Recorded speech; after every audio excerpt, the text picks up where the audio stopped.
The other thing is a whole heap of floor time. Yeah, a whole heap of floor time. Getting obviously when they're learning to be able to sit up properly. I'm saying. You can lie them down. My sister-in-law, she bought me what was it? Like a map with a mirror on it, yeah, so that he can look at himself in the mirror. And we put bare things around him, you know what I'm saying? Once he can sit up by himself and them kind of things there, so he can reach for things, and grab them up. Everything must go in the mouth, my lord. It's amazing how much babies learn through putting things in their mouth. Everything must go in the mouth, and he's one of them children that is like that. You know what I'm saying? So yeah, but yeah, it's just how they learn.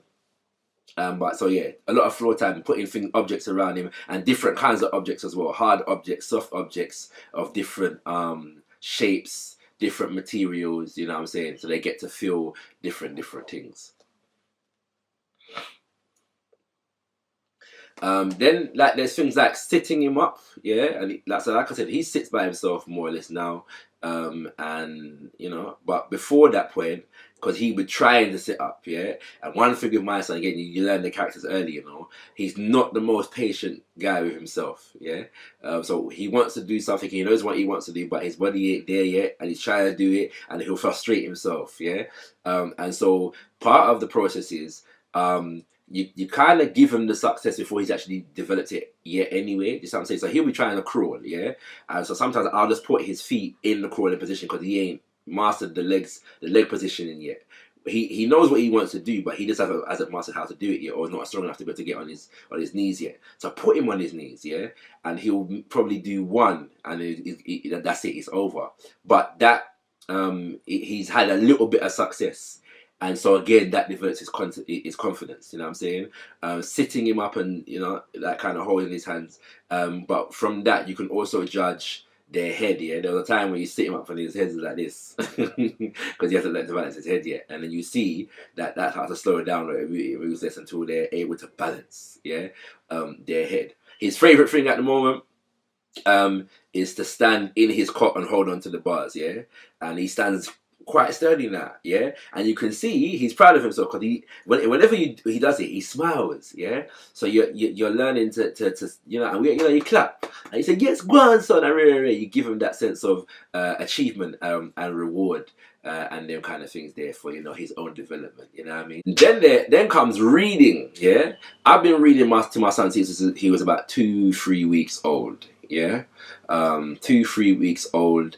And one of the things I started doing is that because sometimes, yeah, one of the things with my son is that he's not one of them babies that you can just leave alone. Yeah, there are some babies that you just leave them for a while, they're fine. Yeah, he doesn't fuss a whole heap, but he likes to be engaged. Yeah, he wants something to stimulate him regular, yeah, more or less all the time. He's getting better now. Sometimes you can leave him, but that's probably more because he can sit up by himself and so he can occupy his own attention, yeah, for a longer period of time. But boy, like this child, he likes to be stimulated, and so that's one of the things I learned of him through growing up. When he grows up and them kind of things, that we're going to constantly need things that are going to stimulate and engage him, yeah.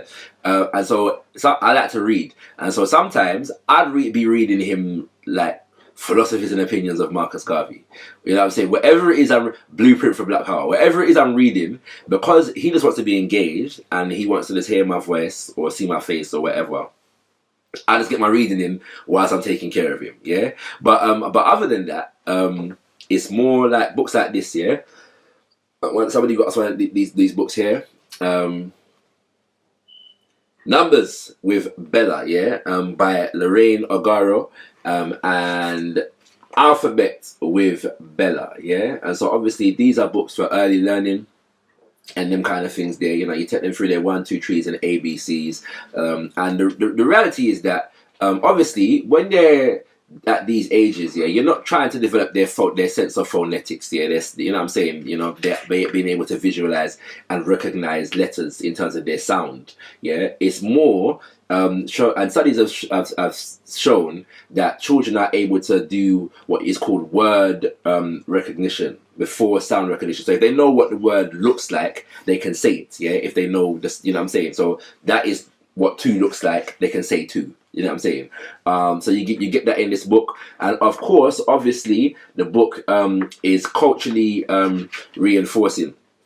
First of all, yeah, you can see there's an image of a nice, beautiful African princess, you know what I'm saying, there. And we love that because we're not taking no chances with them something there, not leave nothing to chance. My opinion, if you know what beautiful African woman and princesses look like from early, yeah, that is supposed to inspire, and you know, these are the things that he's supposed to aspire to, you know what I'm saying? That's supposed to reinforce his sense of who he is. But obviously, the cultural appropriateness as well, you know what I'm saying? We've got him a little drum. You know what I'm saying? Which I put him on the other day as well.